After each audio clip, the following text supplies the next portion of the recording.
આખું બોર્ડ છે તે કાપી નાખવામાં આવેલું છે। આપ જોઈ શકો છો કાપેલું છે બોર્ડ, અને આપણે આગળ પણ બતાવવા જઈએ છીએ। આપ જોઈ શકો છો કે કાપી નાખવામાં આવ્યું છે આખું બોર્ડ જ। દિશા સૂચક જે બોર્ડ છે તે અહીંથી કાપી નાખવામાં આવેલું છે,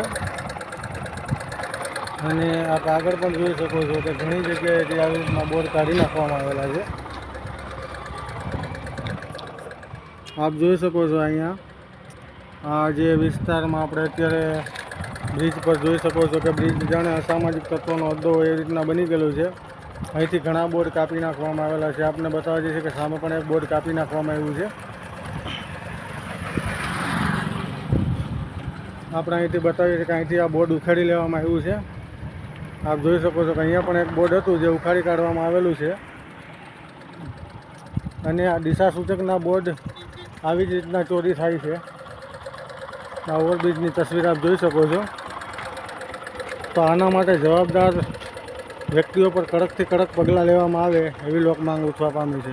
ડેપો પાસેનો રસ્તો જાણે જાહેર પાર્કિંગ હોય એવું લાગી રહ્યું છે।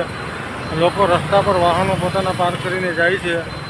આપ જોઈ શકો છો કે જાહેર રસ્તા પર પાર્કિંગ થઈ રહ્યું છે। અડધા રસ્તા લગી પાર્કિંગ છે। આપને બતાવવા જઈ રહ્યા। આપ જોઈ શકો છો કે નવસારી એસટી ડેપોથી જૂના થણા જતા રોડ પર HDFC બેંક પાસે આપ જોઈ શકો છો કે રોડ પર લોકોએ વાહન પાર્ક કરેલા છે, અને આપણે આગળ પણ જોઈ શકો છો કે રસ્તા પર અડધા રસ્તો રોકાઈ જાય રીતના વાહનો પાર્ક કરવામાં આવેલા છે।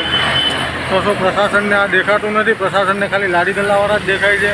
આ જે ટ્રાફિક થાય છે પ્રશાસનની નજરમાં આવતું નથી। શું ક્રાઇમ એન્ડ કાનૂન માટે વિપુલ